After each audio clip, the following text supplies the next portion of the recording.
ನಾರಾಯಣಾಯ ಪರಿಪೂರ್ಣಗುಣಾರ್ಣವಾಯ ವಿಶ್ವೋದಯಸ್ಥಿತಿಲಯೋನ್ನಿತಿಪ್ರದಾಯ ಜ್ಞಾನಪ್ರದಾಯ ವಿಬುಧಾಸುರಸೌಖ್ಯದುಃಖಸತ್ಕಾರಣಾಯ ವಿತತಾಯ ನಮೋ ನಮಸ್ತೆ. ನಾರಾಯಣಂ ಸುರಗುರುಂ ಜಗದೇಕನಾಥಂ ಭಕ್ತಪ್ರಿಯಂ ಸಕಲಲೋಕನಮಸ್ಕೃತಂಚ ತ್ರೈಗುಣ್ಯವರ್ಜಿತಮಜಂ ಬಹುಮಾದ್ಯಮೀಶಂ ವಂದೇ ಭವದ್ಭ್ರಮರಾಸುರಸಿದ್ಧವದ್ಯಂ. ನಾರಾಯಣಂ ನಮಸ್ಕೃತ್ಯ ನರಂ ಚೈವ ನರೋತ್ತಮಂ ದೇವೀಂ ಸರಸ್ವತೀಂ ವ್ಯಾಸಂ ತತೋ ಜಯಮುದೀರಯೇ. ನಾರಾಯಣಂ ಗುಣೈಃ ಸರ್ವೈರುದೀರ್ಣಂ ದೋಷವರ್ಜಿತಂ ಜ್ಞೇಯಂ ಗಮ್ಯಂ ಗುರುಂಶ್ಚಾಪಿ ನತ್ವಾ ಸೂತ್ರಾರ್ಥ ಉಚ್ಯತೆ. ಸದಾಗಮೈಕವಿಜ್ಞೇಯಂ ಸಮತೀತಕ್ಷರಾಕ್ಷರಂ ನಾರಾಯಣಂ ಸದಾ ವಂದೇ ನಿರ್ದೋಷಾಶೇಷಸದ್ಗುಣಂ. ವಿಶೇಷಣಾನಿ ಯಾನೀಹ ಕಥಿತಾನಿ ಸದುಕ್ತಿಭಿಃ ಸಾಧಯಿಷ್ಯಾಮಿ ತಾನ್ಯೇವ ಕ್ರಮಾತ್ ಸಜ್ಜನ ಸಂವಿದೇ. ಧರ್ಮಾರ್ಥ ಮೋಕ್ಷೋ ಹಿ ಸರ್ವಪುರುಷಾರ್ಥೋತ್ತಮಃ. ಈಗ ಯಾತಕ್ಕೋಸ್ಕರ ಇಲ್ಲಿ ಭೇದ ಇದೆಯೋ ಅಭೇದ ಇದೆಯೋ ಅಂತ ಯೋಚನೆ ಮಾಡಕ್ಕೆ ಹೊರಟಾಗ ಇನ್ನೊಂದು ದೃಷ್ಟಿಯಿಂದ ಯೋಚನೆ ಮಾಡಿದರೆ ಮೋಕ್ಷೋ ಹಿ ಸರ್ವಪುರುಷಾರ್ಥೋತ್ತಮಃ. ಮೋಕ್ಷವೇ ಸರ್ವಪುರುಷಾರ್ಥಗಳಲ್ಲೂ ಕೂಡ ಉತ್ತಮವಾದ ಪುರುಷಾರ್ಥ. ಅದಕ್ಕೆ ಆಧಾರ ಧರ್ಮಾರ್ಥ ಕಾಮ ಸರ್ವೇಪಿ ನ ನಿತ್ಯ ಮೋಕ್ಷ ಇವ ಹಿ ನಿತ್ಯಸ್ತಸ್ಮಾತ್ ತದರ್ಥಾಯ ಯತೇತ ಮತಿಮಾನ್ ನರಃ.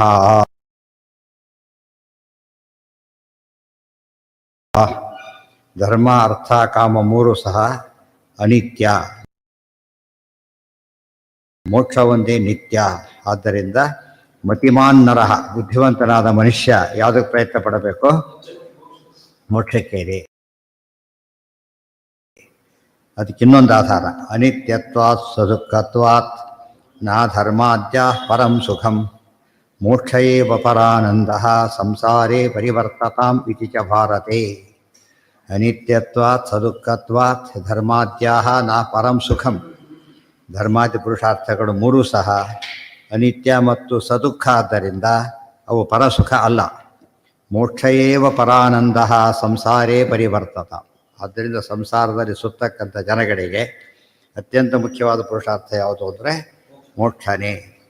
ಮೋಕ್ಷ ಇಷ್ಟಾಯ್ತು. ಈಗ ಮೋಕ್ಷ ಸರ್ವಪುರುಷಾರ್ಥೋತ್ತಮ ಅಂತ ಆದಮೇಲೆ ಹೇಗೆ ಸಿಗುತ್ತೆ, ಯಾರಿಂದ ಸಿಗುತ್ತೆ ಅಂತ ಪ್ರಶ್ನೆ. ಅದಕ್ಕೆ ಮೋಕ್ಷಶ್ಚ ವಿಷ್ಣು ಪ್ರಸಾದೇನ ವಿನಾ ನ ಲಭ್ಯತೆ. ವಿಷ್ಣು ಪ್ರಸಾದದ ಹೊರತು ಮೋಕ್ಷ ಸಿಗಲಿಕ್ಕೆ ಸಾಧ್ಯನೇ ಇಲ್ಲ. ಭಗವದ್ಗೀತೆಯಲ್ಲೂ ಬರುತ್ತೆ, ತತ್ಪ್ರಸಾದಾತ್ ಪರಾಂ ಶಾಂತಿಂ ಅಚಿರೇಣ ಅಧಿಗಚ್ಚತಿ. ಶಾಂತಿ, ಪರಾಂ ಶಾಂತಿ ಅಂದರೆ ಮೋಕ್ಷ. ಅದು ಸಿಗಲೇಬೇಕು ಅಂತ ಹೇಳಿದರೆ ನಾರಾಯಣನೇ ಕೊಡು, ಇನ್ಯಾರೂ ಕೊಡಕ್ಕೆ ಬರೋದಿಲ್ಲ. ಯಸ್ಯ ಪ್ರಸಾದಾತ್ ಪರಮಾರ್ಥ್ಯ ರೂಪಾತ್ ಅಸ್ಮಾತ್ ಸಂಸಾರಾತ್ ಮುಚ್ಯತೆ ನಾಪರೇಣ ನಾರಾಯಣೋಸೌ ಪರಮೋ ವಿಚಿಂತ್ಯ ಮುಮುಕ್ಷುಭಿಃ ಕರ್ಮ ಪಾಶಾದಮುಷ್ಮಾತ್ ಇತಿ ಚ ನಾರಾಯಣ ಶ್ರುತಿ. ನಾರಾಯಣ ಶ್ರುತಿ ಹೇಳ್ತಾ ಇದೆ, ಯಸ್ಯ ಪ್ರಸಾದಾತ್ ಪರಮಾರ್ಥ್ಯ ರೂಪಾತ್ ಅಸ್ಮಾತ್ ಸಂಸಾರಾತ್ ಮುಚ್ಯತೆ. ಅತ್ಯಂತ ನೋವಿನ ಸಂಗತಿ ಅಂದರೆ ಸಂಸಾರ. ಅದು ಎಷ್ಟೇ ಸುಖ ಇದ್ದರೂ ಕೂಡ ಈ ಸಂಸಾರದಲ್ಲಿ ಏನಿರುತ್ತೆ? ದುಃಖ. ಸಂಸಾರ ಅಂದರೆ ದುಃಖ ಅಂತಲೇ ಹೆಸರು ಅದಕ್ಕೆ. ಆದ್ದರಿಂದ ಅದನ್ನು ಬಿಡುಗಡೆ ಹೊಂದಬೇಕಾದ್ರೆ ಮೋಕ್ಷ ಒಂದೇ ಪುರುಷಾರ್ಥ. ಅದಕ್ಕೆ ನಾರಾಯಣ ಪ್ರಸಾದ ಒಂದೇ ದಾರಿ. ನಾಯಮ ಇದರಲ್ಲಿ ಯಾತಕ್ಕೆ ಕೋಟ್ ಮಾಡ್ತಿದ್ದಾರೆ ಅಂದರೆ ಆತ್ಮೈಕ್ಯ ಜ್ಞಾನ ಸಾಧನ ಅಂತ ಎಲ್ಲೂ ಹೇಳಿಲ್ಲ. ಆತ್ಮೈಕ್ಯ ಜ್ಞಾನ ಸಾಧನ ಅಂತ ಒಂದು ವಾಕ್ಯನೂ ಇಲ್ಲ. ಆದ್ದರಿಂದ ಇಷ್ಟು ಸಾವಿರಾರು ವಾಕ್ಯ ಇಟ್ಕೊಂಡು ಆ ಒಂದು ಅತ್ಯಂತ ಜರ್ವಕಾಶವಾದ ಯಾವುದೋ ವಾಕ್ಯ ಇಟ್ಕೊಂಡು ಮಾತಾಡಿದರೆ ಸರಿಯಲ್ಲ.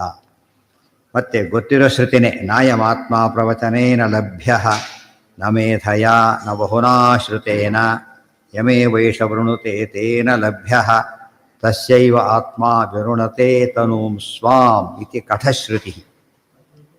ಪ್ರವಚನಾದಿಗಳು ಎಷ್ಟೇ ಮಾಡಿದರೂ ಕೂಡ ಬಿಡಬೇಕು ಅಂತ ಹೇಳಲಿಲ್ಲ ದೇವರು. ಎಷ್ಟು ಬರೆದ್ರೇನು, ಎಲ್ಲ ಏನು ಮಾಡಿ ಸಬ್ಮಿಟ್ಟೇ ಮಾಡಲಿಲ್ಲ, ಎಲ್ಲ ಮನೆಗೋಯ್ದ. ಏನು ಉಪಯೋಗ? ಎಲ್ಲ ಬರೆದ ಎಲ್ಲ ಒಂದು ತಪ್ಪು ಬರೋದಿಲ್ಲ, ಆದರೆ ಅವನು ಸಮರ್ಪಣೆಯೇ ಮಾಡಿಲ್ಲ. ಅದೇನು ತೋರಿಸುತ್ತೆ? ಅದು ಕರ್ಮ ಒಂದೇ ಫಲ ಕೊಡೋದಿಲ್ಲ ಅಂತಾಯ್ತು, ಜೊತೆಗೆ ಆತ್ಮೈಕ್ಯ ಜ್ಞಾನ ಬರೋದಿಲ್ಲ ಅಂತಾಯ್ತು. ಒಪ್ಪಿಸ್ಬೇಕು, ಅವನು ಮೆಚ್ಚಬೇಕು. ಮೆಚ್ಚಿದಾಗಲೇ ಪಾಸಾಗ. ಎಲ್ಲೇ ನೋಡಿದರೂ ಕೂಡ ನಿತ್ಯ ಜೀವನದಲ್ಲೂ ಕೂಡ ಯಾವುದೇ ಕೆಲಸ ಆಗಬೇಕಾದ್ರೆ ಯಾರಿಂದ ಕೆಲಸ ಆಗಬೇಕೋ ಅವ್ರೇನು ಮಾಡಬೇಕು, ಒಪ್ಪಬೇಕು. ಎಷ್ಟೋ ತರಕಾರಿ ಜಗಳ ಆಡ್ಕೊಂಡ್ಬಿಟ್ಟಿರ್ತಾನೆ, ಉದಾಹರಣೆ ಕೊಡೋದಿಲ್ಲ ಅಂತಾನೆ, ಕಿತ್ಕೊಂಡೋಗ್ಲಿಕ್ಕೆ ಬರಲ್ಲ ಇವನು ಕೋಟ್ಯದೇ ಸೇರ್ಬೋದು, ನೀವು ಕೊಡೋದಿಲ್ಲ ಆಯ್ತು. ಎಷ್ಟು ದುಡ್ಡು ಕೊಟ್ಟರು ಕೊಡೋದಿಲ್ಲ, ಜಗಳ ಆಡ್ಕೊಂಡೋಗಿರ್ತಾನೆ, ಕೊಡೋದಿಲ್ಲ. ಅವಳಿಗೆ ಬೇಕಿದೆ ದುಡ್ಡು, ಇವನಿಂದ ಬೇಕಿಲ್ಲ, ಏನು ಮಾಡೋಕ್ಕೆ ಬರೋದಿಲ್ಲ. ಏನು ಮಾಡಬೇಕಾಗ ಅವರು ಒಪ್ಪದೇ ಹೋದರೆ ಮೆಚ್ಚುಗೆ ಅಂದ್ರೇನು, ಒಲಿಯೋದು ಅಂದ್ರೇನು, ಓಕೆ ಅಂತ ಇವ್ರ ಬಗ್ಗೆ ಕೊಡಬೇಕು ಅಂತ ಭಾವನೆ ಬರಬೇಕು. ಅದು ಬಂದರೆ ಮಾತ್ರ ಸಿದ್ಧಿ. ಇನ್ನು ಸಣ್ಣ ಪುಟ್ಟ ಕೆಲಸಕ್ಕೆ ಎಷ್ಟಾಗಬೇಕಾದ್ರೆ ಇನ್ನು ಮೋಕ್ಷದ ಬಗ್ಗೆ ದೊಡ್ಡ ಪುರುಷಾರ್ಥ. ಅದು ಕೊಡೋರು ಹೇಗಿರಬೇಕು, ಅನುಗ್ರಹ ಮಾಡೇ ಕೊಡಬೇಕು, ಕೆಪಾಸಿಟಿ ಇರಬೇಕು, ಅನುಗ್ರಹ ಮಾಡಬೇಕು. ಇಲ್ಲದ ಹೋದರೆ ಸಾಧ್ಯ. ಉಳಿದವ್ರು ಅನುಗ್ರಹ ಮಾಡಿದ್ರೂ ಉಪಯೋಗ ಇಲ್ಲ, ದಾರಿ ತೋರಿಸ್ಬೋದೇ ಹೊರತು ಅವ್ರಿಗೆ ಕೊಡೋ ಶಕ್ತಿ ಇಲ್ಲ. ಕೆಲವರು ದಾರಿ ತೋರ್ಸೋಕ್ಕೂ ಬರೋದಿಲ್ಲ, ಮಿಸ್ಗೈಡ್ ಮಾಡ್ತಾರೆ. ಇದೆಲ್ಲ ಯೋಚನೆ ಮಾಡಿದರೆ ಯಾವ ಯೋಚನೆ ಮಾಡಬೇಕು. ಫಸ್ಟ್ ನಮಗೇನಿದೆ, ಏನು ಬೇಕು, ಈ ರೀತಿ ಯೋಚನೆ ಮಾಡಿದಾಗ ಯಾರು ಕೂಡ ಆತ್ಮೈಕ್ಯ ಬೇಕು ಅಂತ ಯಾರು ಯೋಚನೆ ಕೂಡ ಮಾಡಿಲ್ಲರು ಕೂಡ ಪ್ರಸಾದ ಬೇಕು ಅನ್ನೋ ಅನುಭವ ಸಿದ್ಧವಾದ ವಿಚಾರ, ಗೊತ್ತಾಯ್ತಾ? ಆದ್ದರಿಂದ ತೇಷಾಮಹಂ ಆಯಿತು. ದೇವರ ಬಗ್ಗೆ ಉಳಿದವರು ಹೇಳಿದರು. ಈಗ ದೇವರೇ ಹೇಳ್ತಾನೆ, ತೇಷಾಮಹಂ ಸಮುದ್ಧರ್ತ ಮೃತ್ಯು ಸಂಸಾರ ಸಾಗರಾತ್ ಭವಾಮಿ ರಚಿರಾತ್ ಪಾರ್ಥ ಮಯ್ಯಾವೇಶಿತ ಚೇತಸಾಂ ಇತಿ ಭಗವದ್ವಚನಂ. ಅದಿಷ್ಟು ಭಗವಂತನ ಬಗ್ಗೆ ಉಳಿದೋರ ವಚನ, ಭಗವಂತನದೇ ವಚನ. ನಾನು ಉದ್ಧಾರ ಮಾಡ್ತೇನೆ ಅಂತ ಅಶ್ಯೂರ್ ಮಾಡ್ತಾನೆ ಪರಮಾತ್ಮ. ಆದ್ದರಿಂದ ಆತ ಪ್ರಸಾದನೇ ಬೇಕು. ಉತ್ಪತ್ತಿ ಸ್ಥಿತಿ ಸಂಹಾರಾಹ ನೇತಿರ್ಜ್ಞಾನಮಾವೃತಿ ಬಂಧ ಮೋಕ್ಷೌ ಚ ಪುರುಷಾತ್ಯಸ್ಮಾತ್ ಹರಿರೇಕರಾಟ್ ಇತಿ ಸ್ಕಾಂದೇ. ಇಲ್ಲಿವರೆಗೆ ಆಗಿತ್ತು ನಿನ್ನೆ. ಉತ್ಪತ್ತಿ ಸ್ಥಿತಿ ಸಂಹಾರಾಹ ನಿಯತಿ ಜ್ಞಾನಂ ಆವೃತಿ ಬಂಧ ಮೋಕ್ಷೌ ಚ ಪುರುಷಾತ್ ಯಸ್ಮಾತ್ ಸ ಹರಿ ಏಕರಾಟ್. ಹರಿ ಯಾರು ಅಂತ ಮುಂದಿನ ಪ್ರಶ್ನೆ. ಹರಿ ಯಾರು? ಜನ್ಮಾದೇಶ್ಯ ಯತಃ, ಆ ಲಕ್ಷಣ ಇಲ್ಲಿದೆ. ಸೊ ಬ್ರಹ್ಮಶಬ್ದ ವಾಚನಾದ ಹರಿ ಅಂತ ಹೇಳಿದರೆ ನಾರಾಯಣನೇ, ಅವನೇ ಮೋಕ್ಷದಾಯಕ. ಅವ್ರೇನು ಹೇಳೋದು ಇಷ್ಟೊತ್ತು ಕೂಡ, ನಾರಾಯಣ ಏನೇನೋ ಬಂದಿದೆ, ಇಲ್ಲಿ ನಾವು ಬ್ರಹ್ಮ ಜಿಜ್ಞಾಸೆ ಮಾಡಲಿಕ್ಕೆ ಕೊಟ್ಟಿದ್ದೇವೆ ಅಂದರೆ ಬ್ರಹ್ಮ ಲಕ್ಷಣನೇ ಹೇಳ್ತಾರೆ. ಜನ್ಮಾದೇಶ್ಯ ಯತಃ, ಜನ್ಮ ಉತ್ಪತ್ತಿ ಆದಿಶಬ್ದದಿಂದ, ಸ್ಥಿತಿ ಸಂಹಾರಾಹ, ಉತ್ಪತ್ತಿ ಸ್ಥಿತಿ ಸಂಹಾರಾಹ. ಅಲ್ಲಿ ವಾಕ್ಯ ಹೇಗಿದೆ ನೋಡಿ. ಉತ್ಪತ್ತಿ ಸಂಹಾರ ನಿಯತಿ ಜ್ಞಾನ ಮುಂದೆ ಇರಲಿಲ್ಲ, ಮಧ್ಯೆ ಕಟ್ ಮಾಡಿದರು. ಯಾಕೆ ಅಂದರೆ ಮೂರು ಸಾಮಾನ್ಯವಾಗಿ ಎಲ್ರಿಗೂ ಆಗೋದು, ಗೊತ್ತಾಯ್ತಾ? ಕಾಮನ್ನಾಗಿ ಆಗೋದು ಎಲ್ಲರಿಗೂ. ಉತ್ಪತ್ತಿ ಸ್ಥಿತಿ ಸಂಹಾರ ಎಲ್ಲರಿಗೂ ಆಗ್ತಕ್ಕಂಥದ್ದು. ಮಹಾಲಕ್ಷ್ಮಿನ ಬಿಟ್ಟರೆ ಉಳಿದವರಿಗೆಲ್ಲ, ಅವರಿಗೂ ಪರಾಧೀನ ವಿಶೇಷ ವಾಪ್ತಿ ರೂಪವಾದ ಸೃಷ್ಟಿ ಇದೆ, ಗೊತ್ತಾಯ್ತಾ? ಆದರೆ ಸಂಹಾರ ಅವ್ರಿಗೆ ಬೇರೆ ಸಂಹಾರ ಇಲ್ಲ. ದೇವರ ಹತ್ರ ಇರತಕ್ಕ ಕ್ಲೋಸಾಗಿರೋದೇ ಸಂಹಾರ, ಬೇರೆ ಇಲ್ಲ. ಉಳಿದವರಿಗೆಲ್ಲ ಒಂಚೂರು ಏನೋ ಇದೆ, ಅದು ಕಾಮನ್ ಇದೆ. ನಿಯತಿ ಜ್ಞಾನಂ ಆವೃತಿ. ನಿಯತಿ ಜ್ಞಾನ ಯೋಗ್ಯರಿಗೆ ಮಾತ್ರ, ಅಯೋಗ್ಯರಿಗಿಲ್ಲ. ಆವೃತ್ತಿ ಯೋಗ್ಯರಿಗಿಲ್ಲ, ಗೊತ್ತಾಯ್ತಾ? ನಿಯತಿ ದಾರಿ ತಪ್ಪೋರಿಗೆ ಬೇಕಿಲ್ಲ, ಉಳಿದವರಿಗೆ. ಬಂಧ ಮೋಕ್ಷ. ಬಂಧ ಮೋಕ್ಷ ಯಾವುದು ಗಂಟೆ ಹೇಳಿದ ಅಂತ ಕೇಳಿದರೆ, ಎರಡೂ ಕೊಡೋದು ಒಬ್ಬನೇ. ಆದ್ದರಿಂದ ಇಲ್ಲಿ ಕೊಡೋದು ಒಬ್ಬನೇ, ಬಂಧ ಕೊಡೋನೊಬ್ಬನು, ಮೋಕ್ಷ ಕೊಡೋನೊಬ್ಬರು ಇಲ್ಲ. ಅದಕ್ಕೆ ಒಟ್ಟಿಗೆ ಬಂಧಶ್ಚ ಮೋಕ್ಷಶ್ಚ ಬಂಧ ಮೋಕ್ಷವು ಯಸ್ಮಾತ್ ಪುರುಷಾತ್ ಯಸ್ಮಾತ್ ಸ ಹರಿರೇ. ಪುರುಷಾತ್ ಶಬ್ದ ಉಪಯೋಗಿಸಿದ್ರಿಂದ ಶಾಕ್ತ ಮತ ಹೋಯಿತು. ಶಾಕ್ತ ಮತಕ್ಕೇನಿಲ್ಲ, ಸ್ತ್ರೀ ಅಂತ ಹೇಳಲಿಲ್ಲ, ಅದು ಬರೀ ವ್ಯಕ್ತಿ ಅಂತ ಹೇಳಲಿಲ್ಲ, ಪುರುಷ ಅಂತ ಹೇಳಿದ್ದರಿಂದ ಇಲ್ಲಿ ಬ್ರಹ್ಮಶಬ್ದ ವಾಚನಾದ ನಾರಾಯಣನೇ ಆಗಬೇಕೇ ಹೊರತು ಸ್ತ್ರೀ ದೇವತೆಗಳಿಂದ ಸಾಧ್ಯ ಇಲ್ಲ. ಉತ್ಪತ್ತಿ ಸಂಭವ ಅಂತ ಹೇಳಿದ್ದಾರೆ. ಸಹ ಹರಿಹಿ ಏಕರಾಟ್. ಇನ್ನೊಬ್ಬರು ಅಂಥವನು ಸಿಗ್ತಾನಂದರೆ ಏಕರಾಟ್. ಉಳಿದವರ ಏಕರಾಟ್ಗಳಲ್ಲ, ಸ್ವರಾಟ್ಗಳಲ್ಲ. ವಿಷ್ಣುವೊಬ್ಬನೇ ವಿರಾಟ್ ಹೌದು, ಸ್ವರಾಟ್ ಹೌದು. ಅದಕ್ಕೋಸ್ಕರ ಏಕರಾಟ್ ಅಂದರೆ ಅವನು ಯಾರು ಕೇಳಬೇಕಂದ್ರೆ ಇಲ್ಲ, ಏಕರಾಟ್ ಸ್ವತಂತ್ರನಾದ್ದರಿಂದ ತಾನೇ ಕೊಡ್ತಾನೆ.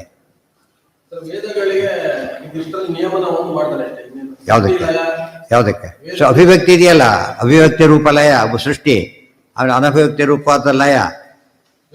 ಹೌದು, ನಿತ್ಯಕ್ಕೆ ಅಭಿವ್ಯಕ್ತಿ ಬರಲಿಕ್ಕೆ ದೇವರು ನಿತ್ಯನೇ, ಅದು ಶಕ್ತಿನೂ ನಿತ್ಯನೇ. ಎಲ್ಲ ಕಡೆ ಯಾವ ಸಂಹಾರ ಯಾಕೆ ಮಾಡೋದಿಲ್ಲ? ವ್ಯಕ್ತಿ ಅಂತ ಪದ ಇದ್ದೇ ಇದೆ, ಶಕ್ತ್ಯಾತ್ಮನ ವ್ಯಕ್ತ್ಯಾತ್ಮನ, ಗೊತ್ತಾಯ್ತು? ಏಕಾಸ್ತಿ ತಿನ್ನೋ ಶಕ್ತಿ ಇದೆಯೋ ಇಲ್ವೋ? ತಿಂದುಬಿಟ್ಟು ಶಕ್ತಿ ತೋರ್ಸೋಕೆ ಹೋದ್ರೆ ಅತ್ತ ಹೋಗ್ತದೆ. ಶಕ್ತಿ ಇಲ್ಲ, ಏನೋ ಅನ್ಕೊಂಡು ಅದು ತಿನ್ನೋದಿಲ್ಲ ಅಂತ ಹೇಳಬೇಕು. ಸಿಗ್ನಲ್ ಬಂದಿದೆ, ಇಂಪೋರ್ಟೆಡ್ ವೆಹಿಕಲ್ಲು ಸಿಗ್ನಲ್ ಮುಂದೆ ಹೋಗೋಗಿಲ್ಲ, ನಿಂತು ಕೆಟ್ಟೋಯ್ತಾ ಅಂತ ಯಾರು ಕೇಳಿದ್ರೆ ಕೆಟ್ಟೋಗ್ಬಿಡ್ತಾ ಅಂತ ಕೇಳೋದೇ ಇಲ್ಲ. ಯಾಕೆ? ಪ್ರಸಂಗ ಅಲ್ಲ ಅದು. ಎಲ್ಲರೂ ಹೋದ್ರೆ ಹೋಗ್ತಾ ಅವಾಗ ಪ್ರಶ್ನೆ ಮಾಡ್ತಾರೆ. ಅದು ನಿಲ್ಬೇಕಂತ ಕರ್ತವ್ಯ. ಆದ್ದರಿಂದ ಅಭಿವ್ಯಕ್ತಿ ಅನುವ್ಯಕ್ತಿ ಇದೆ. ಅಷ್ಟು ಜೋರಾಗಿ ಹೇಳ್ತೀವಿ, ಏನೋ ಹೇಳ್ತೀಯಲ್ಲ, ಹೋಗಿ ನೋಡೋಣ ಅಂತ ಕೇಳಿದರೆ ಸ್ವಲ್ಪ ಇರು ಅಂತ ಹೇಳಿ, ಸ್ವಲ್ಪ ಇರು ಅಂತ ಹೇಳ್ತಾರೆ ಅಷ್ಟೆ. ಅದು ವ್ಯಕ್ತಿ ಬೇರೆ, ಈ ವ್ಯಕ್ತಿ ಬೇರೆ. ಯಾವುದು? ಅಚೇತನಕ್ಕೆ ಹೋಗಲಿ, ಅಚೇತನಕ್ಕೆ ಹೋದರೂ ಕೂಡ ಏನಿಲ್ಲ ಅಲ್ಲಿ ನಿಯಮನ. ಅವ್ರು ಏನು ಪ್ರಶ್ನೆ ಅಂದರೆ ಸೃಷ್ಟಿ ಸ್ಥಿತಿ ಲಯ ಎಲ್ಲರಿಗೂ ಇದೆ ಅಂತೇಳಿ ವೇದಗಳಿಗೆ ಇಲ್ವಲ್ಲ ಅಂತ ಕೇಳಿದರೆ, ವೇದಗಳಿಗೆ ಇದಿದೆ, ವ್ಯಕ್ತಿ ಅಂತ ಒಂದು ಪ್ರಶ್ನೆ ಇದೆಯಲ್ಲ. ಒಂದು ಭಾಳ ವಿದ್ವಾಂಸ ಬಾಯಿ ಬಿಡ್ತಾ ಇಲ್ಲ, ವ್ಯಕ್ತಿ ಆಗಬೇಕಲ್ಲ, ಒಳಗೆ ವಿಷಯ ಗೊತ್ತಿದೆ ಬರ್ತಾ ಇಲ್ಲ, ಕಸ್ತೂರಿ ಇದೆ ಒಳಗೆ ವಾಸನೆ ಇದೆ, ನಾವು ಅಂಗಡಿಯಿಂದ ತಂದೇನು ಹಾಕೋದಿಲ್ಲ. ಬಟ್ ಅದೇನು ಮಾಡ್ಬೇಕು, ಅದಕ್ಕೆ ಸ್ವಲ್ಪ ಉಜ್ಜಬೇಕು. ಆ ಕೆಲಸ ಅದು ಮಾಡಿಕೊಡೋಕೆ ಬರೋದಿಲ್ಲ. ಫಸ್ಟು ಜಡ, ಎರಡನೇದಾಗಿ ಆತ್ಮಾಶ್ರಯ ಮಾಡಿಕೊಡೋಕೆ ಬರೋದಿಲ್ಲ, ಇನ್ನೊಬ್ಬರೇ ಮಾಡಬೇಕಲ್ಲ. ಆ ರೀತಿ ಇರೋದ್ರಿಂದ ದ್ರವ್ಯಂ ಕರ್ಮಚ ಕಾಲಸ್ಥ ಸ್ವಭಾವವು ಜೀವ ಹೇಳಿಬಿಟ್ಟಿದ್ದಾರೆ. ಎಂಥ ಸ್ವಭಾವ ಕೂಡ ಏನಾಗಬೇಕು, ದೇವರ ಅಧೀನ ಅಂದಮೇಲೆ ಇರಲಿಕ್ಕೆ ತಿಳಿಲಿಕ್ಕೆ ವ್ಯಕ್ತಿ ಎಲ್ಲದಕ್ಕೂ ದೇವರ ಅನುಗ್ರಹ ಬೇಕೇ ಬೇಕು. ಬಂಧ ಮೋಕ್ಷೋಚ ಪುರುಷಾತ್ ಯಸ್ಮಾತ್ ಸ ಹರಿಹಿ ಏಕರಾಟ್. ಇದು ಜನ್ಮ, ಇದು ಆಚಾರ್ಯ ಇದೇ ವಾಕ್ಯನ ಮತ್ತೆ ಜನ್ಮಾದ್ಯಸ್ಯ ಅಲ್ಲೂ ಕೋಟ್ ಮಾಡ್ತಾರೆ. ಮತ್ತೆ ಇದು ಮತ್ತೆ ಓದ್ಬಿಟ್ಟಿರ್ತಾರೆ, ಪ್ರಕರಣ ಓದಿ ಅದನ್ನು ಓದಬೇಕಲ್ಲ, ತಕ್ಷಣ ಅರ್ಥ ಎಷ್ಟೋ ಫಾಸ್ಟಾಗಿ ಹೋಗ್ತಿರ್ತಾರೆ.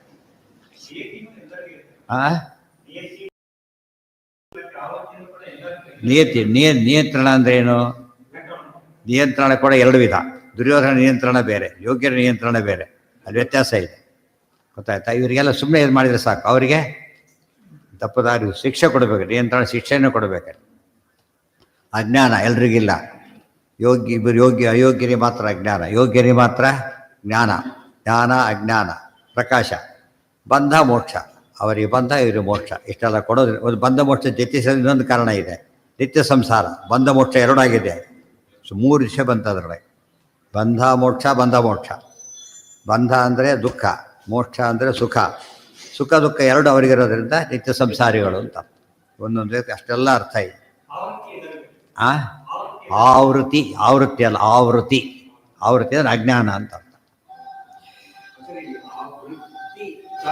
ಎಲ್ಲಿದೆ ಹೇಳಿದ್ನ? ಎಲ್ಲಿದೆ? ನೀತಿ ಜ್ಞಾನಂ ಆವೃತ್ತಿ ಎಲ್ಲಿದೆ? ಇದರಲ್ಲಿ ತಪ್ಪಿದೆ, ಸರಿಯಾಗಿದೆ. ಆವೃತ್ತಿ ಶಬ್ದ ಛಂದಸ್ ಕೆಟ್ಟೋಗುತ್ತೆ, ಇರಬಾರ್ದಲ್ಲಿ. ಆವೃತ್ತಿ ಅಂದರೆ ಬೋಲಕ್ಕೆ ತಪ್ಪ, ಇದು ಚೌಕ ದಿವಸ ಹೋಗ್ಬಿಡುತ್ತೆ, ಛಂದಸ್ ಹೋಗುತ್ತೆ. ಆವೃತ್ತಿನೇ ಕರೆಕ್ಟ್, ಇರಬಾರ್ದು. ಇದು ಒಂದು ವಾಕ್ಯ. ಇನ್ನೊಂದು ವಾಕ್ಯ ಕೊಡ್ತಾರೆ, ಆಯ್ತು ಬಿಡಿ ಮೋಕ್ಷ ಬಂದ ವಿಚಾರ. ನಮ್ಮೆಲ್ಲ ಜನ ಒಂದು ಭಾರಿ ಜನ ಇರ್ತಾರೆ, ದೇವ್ರು ಮೋಕ್ಷ ಕೊಡ್ತಾನೆ, ಸದ್ಯಕ್ಕೆ ಮೋಕ್ಷದ ಅವಸರ ಇಲ್ಲ, ಏನು ಅರ್ಜೆಂಟ್ ಇಲ್ಲ, ಆ ಬಂದ ಬೇಕಾದ್ರೆ ಮಾಡೋಣ ಅಂತಂತ ಕೇಳಿದರೆ ಬೇಡ. ನಿನ್ಗೆ ಏನಿದೆಯೋ ಅದು ಕೊಡ್ಲಿಕ್ಕೆ ದೇವ್ರು ಬೇಕು, ಮೋಕ್ಷ ಗೀಕ್ಷ ಬೇಡ. ಗೊತ್ತಾಯ್ತಾ? ಈ ಪಕ್ಕದಲ್ಲಿ ತೊಗೊಳ್ಬೇಕು, ಕೈ ಬೇಕು, ಕೈಯೊಳಗೆ ವರ್ಕ್ ಮಾಡ್ಬೇಕಾದ್ರೆ ದೇವರ ಅನುಗ್ರಹ ಮಾಡಬೇಕಾದ್ರೆ.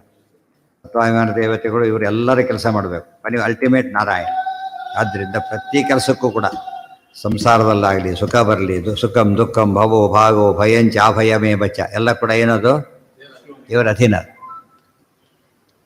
ಬಂಧಕೋ ಭವಪಾಶೇನ ಭವಪಾಶಾಚ್ ಅಜ್ಞಾನಾಂ ಜ್ಞಾನದಃ ವಿಷ್ಣು. ಅಜ್ಞಾನಾಂ ಜ್ಞಾನದಃ ವಿಷ್ಣು ಜ್ಞಾನಿನಾಂ ಮೋಕ್ಷದಃ ಚ ಸಹ ಆನಂದದಶ್ಚ ಮುಕ್ತಾನಾಂ ಸಯೈವೈಕೋ ಜನಾರ್ದನ. ಒಂದು ಕಡೆ ಪದಾರ್ಥ ಒಬ್ಬರು ಕೊಡ್ತಾನೆ, ಬಿಲ್ ಒಬ್ಬರು ಕೊಡ್ತಾರೆ, ಪ್ಯಾಕ್ ಒಬ್ಬರು ಮಾಡ್ತಾನೆ, ಡೆಲಿವರಿ ಒಬ್ಬರು. ಹಾಗೆಲ್ಲ ಏನಿಲ್ಲ. ಪ್ರತಿಯೊಬ್ಬರು ಅಜ್ಞಾನಿಗೆ ಮೊದಲೇನು ಬೇಕು? ಮೋಕ್ಷಕ್ಕೆ ಏನಪ್ಪ ಬೇಕು? ಜ್ಞಾನ ಬೇಕು. ಜ್ಞಾನ ಕೊಡೋದು ಯಾರು? ನಾರಾಯಣನ. ಅಜ್ಞಾನಂ ಜ್ಞಾನದಃ ವಿಷ್ಣು ಒಂದು ಸ್ಟೇಜ್ ಆಯಿತು. ಆಮೇಲೆ ಜ್ಞಾನ ಬಂದ ಮೋಕ್ಷಕ್ಕೆ ಇವತ್ತು ಯಾವ ಸ್ಕೂಲು ಕಾಲೇಜಲ್ಲಿ ಹೋಗ್ತಾ ಅಲ್ಲೇ ಕೆಲಸ ಸಿಗಬೇಕು ಅಂತ ಏನಿಲ್ಲ, ಬೇರೆ ಕಡೆ ಕೆಲಸ ಸಿಗುತ್ತೆ. ಕೆಲವು ಅಲ್ಲಿ ಸಿಗಬೇಕು ಅಂತ ಓದೋದು ಇಲ್ಲ, ಎಲ್ಲೋ ಸಿಗುತ್ತೆ. ಅದು ದೇವ್ರು ಹಾಗಲ್ಲ, ಜ್ಞಾನ ಕೊಡೋದು ಅವನೇ, ಮೋಕ್ಷ ಕೊಡೋದು ಅವನೇನೆ. ಆಯಿತು, ಮೋಕ್ಷಕ್ಕೆ ಹೋದ, ಆನಂದ ಅಭಿವ್ಯಕ್ತಿ ಆಗಬೇಕು, ಆಟೋಮೆಟಿಕ್ ಅಲ್ಲ ಅದು. ಮತ್ತೆ ದೇವ್ರು ಕೊಡಬೇಕು. ಇಲ್ಲಿ ಹೋಯ್ತು, ಈಗ ಸಾಮ್ಯ ಬಂದರೆ ಹೊರಟೋಯ್ತು. ಸಾಮ್ಯ ಒಪ್ಲಕ್ಕೂ ಬರೋದಿಲ್ಲ, ಇದನ್ನ ಒಪ್ಲಕ್ಕೂ ಬರೋದಿಲ್ಲ. ಅದಕ್ಕೆ ಹೇಳ್ತಾರೆ ಆನಂದದಃ. ಆನಂದ ಆನಂದದಃ, ಆನಂದವನ್ನು ಕೊಡ್ತಕ್ಕಂಥವನು ಮುಕ್ತರಿಗೆ ಯಾರು? ಅದನ್ನೇ ಸಯೇವೈಕೋ ಜನಾರ್ದನ. ಇದು ಅರ್ಥ ಮಾಡಿ. ಏಕಃ ಅಂತ ಹೇಳಿದ ಸ್ವತಂತ್ರ. ಏಕ ಶಬ್ದಕ್ಕೆ ಏನರ್ಥ? ಅವರೊಬ್ಬರೇ, ಉಳಿದವ್ರು ಯಾರೂ ಬಂದಿಲ್ಲ, ಮುಖ್ಯಸ್ಥ ಬಂದಿದ್ದಾರೆ, ಎಲ್ಲ ಬೇರ್ಪಡ ಅವನೇ ಎಲ್ಲ ಮಾಡಿ ಕೊಟ್ಬಿಡ್ಬೋದು, ಯಾರು ಮಾಡಿದ್ರೆ ಕೇಳಾಗಿಲ್ಲ. ಆದರೆ ಅವರೊಬ್ಬರು ಬರೋದು, ಅವ್ರು 10 ಜನ ಇದ್ದರೂ ಉಪಯೋಗ ಇಲ್ಲ. ಅವ್ರು ಬಂದಿಲ್ಲ ಅಷ್ಟೇ, ಎಲ್ಲ ರೆಡಿ ಇದೆ, ಸೈನ್ ಮಾಡಬೇಕಷ್ಟೆ, ಬಂದಿಲ್ಲ. ಅದು ಮಾಡ್ತೀನಿ ಅಂತ ಹೇಳಿದ್ರೆ ಬರೋವರೆಗೂ ಮಾಡೋಕ್ಕೆ ಬರೋದಿಲ್ಲ. ಅಷ್ಟು ಹೇಳಿದ್ದಾರೆ ಅಂತ ಒಪ್ಲಕ್ಕೆ ಬರೋದಿಲ್ಲ. ಬೇಕಾದ್ರೆ ಕೊಡೋದು ಪರ್ಮಿಷನ್ ಕೊಟ್ಟಿದ್ರೆ ಮಾಡ್ಬೋದು ಹೊರತು, ಇಲ್ಲ ಹೋದರೆ ಮಾಡೋಕ್ಕೆ ಬರೋದಿಲ್ಲ.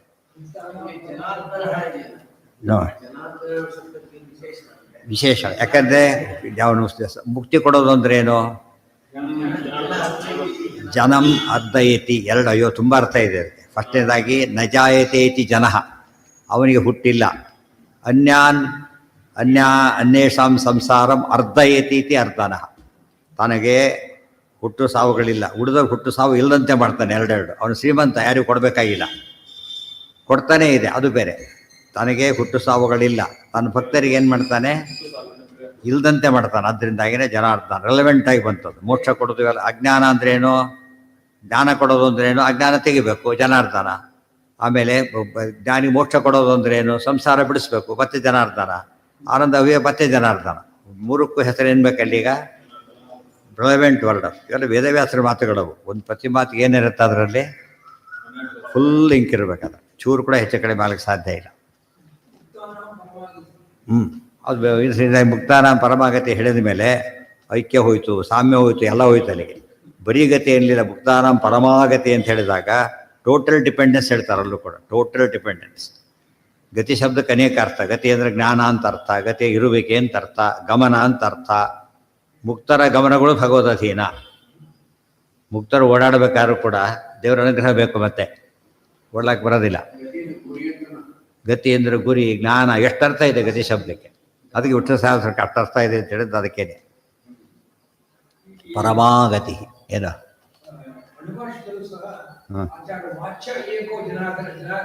ಏಕಶಬ್ದ ಉಪಯೋಗಿಸಿದ್ರೆ ಏನರ್ಥ, ಸ್ವತಃ ಅಲ್ಟಿಮೇಟ್ ಅಂತ. ಏಕ ಅಂತ ಯಾವಾಗ ಹೇಳ್ತೀವಿ, ಇನ್ನೊಂದಿಲ್ಲ. ಆನಂದದಶ್ಚ ಮುಕ್ತಾನ ಸಹ ಏವ ಏಕಃ, ಸಹ ಏವ ಒಂದು, ಏಕ ಏವ ಇನ್ನೊಂದು. ಏವ ಈ ಕಡೆ ಸೇರಿಸ್ಕೊಳ್ಳೋ, ಆ ಕಡೆ ಸೇರಿಸ್ಕೊಳ್ಳೋದು, ಅವನೊಬ್ಬನೇ.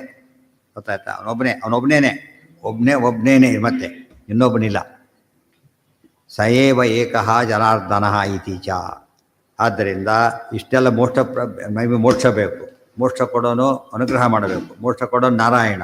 ಅದಕ್ಕೆ ಇಷ್ಟೆಲ್ಲ ಆಧಾರಗಳು. ಸೊ ಆ ಸ್ಟೇಜಲ್ಲಿ ನಾರಾಯಣ ಬೇಕು ತಾನೆ, ಇಲ್ಲ ಮೊದಲ ಸ್ಟೇಜಿಂದನೂ ಬೇಕು ನಾರಾಯಣ. ಎಲ್ಲಿಂದ ಜ್ಞಾನ ಕೊಡೋ ಸ್ಟೇಜಿಂದ ಹಿಡಿದಲ್ಲ. ಅಜ್ಞಾನ ಇದ್ದಾಗ ಅದು ಹೋಸೋ ಇಚ್ಛೆ ಕೊಡೋದು ಅವನೇ. ಅಜ್ಞಾನ ಹೋಗುವಾಗ ಇಷ್ಟಪಡಬೇಕಲ್ಲ. ಎಷ್ಟೋದ್ರೆ ಔಷಧಿ ಬೇಡ ಬಿಡಿ ಅಂತ ಇಷ್ಟ ಇಲ್ಲ. ಅವ್ರು ಹೇಳ್ತಾರೆ ಪೇಷಂಟೇ ಕೋಆಪ್ರೇಟ್ ಮಾಡ್ತಾ ಇಲ್ಲ, ನಾವೇನು ಮಾಡೋಣ ಅಂತ. ಬೇಕಾಗಿಲ್ಲ, ಕೊಡಬೇಡಿ ಅಂತ ಹೇಳ್ತಾರೆ. ಇಷ್ಟಪಡಬೇಕು ಫಸ್ಟ್ ಅವನು. ಅದು ಬಿಟ್ಟು ಇಷ್ಟ ಹೊತ್ತು ಮತ್ತು ದೇವರ ಅನುಗ್ರಹ ಈ ತಿಳ್ಕೊಂಡಾಗ ಅಜ್ಞಾನಾಂ ಜ್ಞಾನದೋ ವಿಷ್ಣು ಜ್ಞಾನಿನಾಂ ಮೋಕ್ಷತಶ್ಚ ಸಹ, ಮತ್ತು ಆನಂದದಶ್ಚ ಮುಕ್ತಾನಾಂ ಸಯೇವೈಕೋ ಜನಾರ್ದನಃ. ಅಜ್ಞಾನಾಂ ಜ್ಞಾನದಃ ವಿಷ್ಣು ಜ್ಞಾನಿನಾಂ ಮೋಕ್ಷದಶ್ಚ ಸಹ ಆನಂದದಶ್ಚ ಮುಕ್ತಾನಾಂ ಸಯೇವೈಕೋ ಜನಾರ್ದನ. ಇನ್ನೊಂದು ಪ್ರಶ್ನೆನೂ ಬಂತು. ಆಯಿತು, ನೀವು ದೇವ್ರನ್ನ ಬಿಟ್ಟುಬಿಡ್ತೀವಿ, ಬೈದಾಗ್ತೀವಿ, ಮೋಕ್ಷ ಬೇಡ ನಮಗೆ, ಆಯ್ತೋ ಇಲ್ಲೋ, ಅನ್ನೋದು ನಮಸ್ಕಾರ ಆಗ್ತಾರೆ, ಆಸಕ್ತಿ ಇದೆ. ಮತ್ತೆ ವೇಸ್ಟು ಪಾಠ ಮಾಡುವ ಗಲಾಟೆ ಆದರೆ ಕ್ಲಾಸ್ ಲೇಟ್ ಆಫ್ ಹೋಗಿಬಿಡ್ತಾರೆ. ಪೊಲೀಸ್ ಫೋನ್ ಮಾಡಿ ಹೋಗಿಬಿಡ್ಬೋದು. ಆದರೆ ಅವನೇ ಪೊಲೀಸ್ ಆದರೆ ಎರಡೂ ಮಾಡ್ತಾರೆ. ಪಾಠ ಹೇಳ್ತಾನೆ, ಒದಿತಾನೆ, ಬೇಕಾದ್ರೆ ಹೊರಗೂ ಕಳಿಸ್ತಾನೆ. ದೇವ್ರು ಎರಡನ್ನೂ ಮಾಡ್ತಾನೆ. ಅದರಿಂದಾನೇ ಅಜ್ಞಾನ. ಇವ್ರು ಪೊಲೀಸರು ಪಾಠ ಮಾಡ್ಲಿಕ್ಕೆ ಬರಲ್ಲ. ಏನು ಮಾಡ್ತಾರೆ ಅವರು, ಒಯ್ದು ಯಾಕಪ್ಪ ಬೀಗ ಹಾಕಿ ಬೋದು ಅಷ್ಟೇ, ಪಾಠ ಇಲ್ಲ. ಇವನಿಗೆ ಕಂಟ್ರೋಲ್ ಮಾಡಕ್ಕೆ ಬರೋ, ಪಾಠ ಹೇಳಕ್ಕೆ ಬರೋಲ್ಲ. ದೇವರಿಗೆ ಎಲ್ಲ ಎನಿಥಿಂಗ್ ಜನ್ಮಾದ್ಯಸ್ಯ ಯತಃ. ಏನು ಕೇಳ್ತಿರೋ ಅದಿದೆ. ಆದಿ ಶಬ್ದದಿಂದ ಬರೀ ಏನಲ್ಲ, ಏನು ಕೇಳಿದ್ರು ಇದೆ ಅದರೊಳಗೆ. ಅದು ದೇವರ ಹಿರಿಮೆ. ಆನಂದದ ಅಜ್ಞಾನಾಂ ಜ್ಞಾನದೋ ವಿಷ್ಣು. ಅವರಿಗೆ ಮೊದಲೇ ಅಜ್ಞರು. ಇರೋ ಜ್ಞಾನನೂ ತೆಗಿತಾನೆ. ಅಯೋಗ್ಯರಿಗೆ ಏನು ಜ್ಞಾನ ಇದೆ ಅದನ್ನು ತೆಗಿತಾನೆ. ಹೇಗೆ ಜ್ಞಾನದ ಇದೆಯಲ್ಲ ಅಂತ ಕೇಳಿದರೆ, ಜ್ಞಾನಂ ದತಿ ಅಂತ ಬಿಡಿಸ್ಬೇಕು. ದದಾತಿ ಅಂದರೆ ದತಿ ಅಂದರೂ ಇರೋ ಜ್ಞಾನ ತೆಗೆದುಹಾಕ್ತಾನೆ. ಗೊತ್ತಾಯ್ತಾ? ಆದ್ದರಿಂದ ಅದಾಯಿತು. ಆಮೇಲೆ ಜ್ಞಾನಿನ ಮೋಕ್ಷದಶ್ಚ, ಮೋಕ್ಷ ಕೊಡ್ತಾನೆ. ಮೋಕ್ಷ ದತಿ ಬರದಂತೆ ನೋಡ್ಕೋತಾರೆ, ಮೋಕ್ಷ ಬರದಂತೆ ನೋಡ್ಕೋತಾರೆ. ಥರ್ಡ್ ಆನಂದದಶ್ಚ, ಆನಂದ ಕೊಡ್ತಾರೆ. ಆನಂದದಶ್ಚ, ಆನಂದ ತೆಗಿತಾನೆ. ಸೊ ಎರಡೂ ಬಂತೀಗ. ಒಬ್ಬನೇ ಎರಡನ್ನೂ ಮಾಡ್ತಾನೆ. ಆದ್ದರಿಂದ ಬೇರೆ ದಾರಿ ಇಲ್ಲ, ಇನ್ನೊಂದು ದಾರಿ ನೋಡೋಕ್ಕೆ ಸಾಧ್ಯನೇ ಇಲ್ಲ. ಅದರಿಂದಾಗೇ ಇದು ಅಲ್ಟಿಮೇಟ್. ಇದು ದತಿ ಅವಖಂಡನೆ ಅಂತ ಧಾತು. ಅವಖಂಡನೆ ಇರೋದು ತೆಗೆಯೋದು. ಆನಂದ ದಹ ಅಂತ ಹೇಳಿದೆ. ಎರಡು ರೀತಿ ಬಿಡಿಸ್ಬೇಕಾದ್ರೆ ಕೊಡ್ತಾನೆ ಅರ್ಥ ಬರ್ಬೇಕಾದ್ರೆ ಆನಂದಂ ದದಾತಿ ಇತಿ ದಹ ತೆಗಿಬೇಕಾದ್ರೆ ಆನಂದಂ ದತಿ ಇತಿ ದಹ. ದದಾತಿ ಅಂತ ಬಿಡಿಸೋದು ದತಿ. ಗೊತ್ತಾಯ್ತಾ? ಅವ ಎರಡು ಅರ್ಥನೂ ಬಂತು. ಈ ಸಂಸ್ಕೃತದ ವೈಶಿಷ್ಟ್ಯ, ವೇದವ್ಯಾಸರು ಬರೆಯೋ ವೈಶಿಷ್ಟ್ಯ. ಆ ಪದ ಎಲ್ಲರ ಹತ್ತು ಬರಲಿಲ್ಲ. ಕಾಳಿದಾಸಾದಿಗಳು ಕವಿಗಳೆಲ್ಲ ಬರೀಬೇಕಾದ್ರೆ ಅಷ್ಟೆಲ್ಲ ಬರೀಲಿಕ್ಕೆ ಹೋಗಲಿಲ್ಲ. ಅವ್ರ ಐಡಿಯಾನು ಅವ್ರಿಗೆಲ್ಲ ಬರೀಬೇಕು ಅಂಥೇಳಿ ಬೇಕಿಲ್ಲ ಅವ್ರಿಗೆ. ಆ ಲಿಮಿಟಲ್ಲಿ ಮಾಡಿದ್ರು. ವೇದವ್ಯಾಸರು ಹಾಗಲ್ಲ, ಏನು ಹೇಳಿದ್ರು ಅರ್ಥ ಮತ್ತು ಸಿಂಪಲ್. ಸ್ವಲ್ಪ ಕಷ್ಟದ ಪದಗಳೇ ಇಲ್ಲ ಅದರೊಳಗೆ. ಆದರೆ ಅನುಸಂಧಾನ ಮಾಡಬೇಕು ಕಷ್ಟನೇ ಹೊರತು ತಿಳ್ಕೊಳ್ಳೋದೇನೂ ಕಷ್ಟ ಇಲ್ಲ. ಬಂಧಕೋ ಭವಪಾಶೇನ ಭವಪಾಶಾಚ್ಯ ಮೋಚಕ. ಇನ್ನೊಂದು ಮಾತು, ಬಂಧಕೋ ಭವಪಾಶೇನ ಭವಪಾಶಾಚ್ಯ ಮೋಚಕ ಕೈವಲ್ಯದ ಪರಂ ಬ್ರಹ್ಮ ವಿಷ್ಣುರೇವ ನ ಸಂಶಯ. ಇನ್ನೊಂದು ಪ್ರಮಾಣ ಇವೆಲ್ಲ ಬೇರೆ ಕಡೆ ಕೋಟ್ ಮಾಡಿದ್ದಾರೆ, ಸ್ಕಾಂದೆ ಹಾಗೆಲ್ಲ, ಅದಕ್ಕೆ ಇತ್ತೀಚೆ ಆದ್ಬಿಟ್ರೆ ಅಷ್ಟೇ, ಹೇಳಲಿಲ್ಲ ಯಾವುದೋ ಅಂತೇಳಿ. ಬಂಧಕಃ ಭವಪಾಶೇನ, ಗೊತ್ತಿದ್ದನ್ನ ಹೇಳ್ತಾರೆ. ಕರ್ಮಣ್ಯ ವಾಧಿಕಾರಸ್ತೆ ಗೊತ್ತಲ್ಲ, ಬತ್ ಗೀತಾ ಅಂತ ಹೇಳಬೇಕಾಗಿಲ್ಲ, ಯಾತಕ್ಕೆ ಎಲ್ಲರಿಗೂ ಗೊತ್ತಿರೋದು.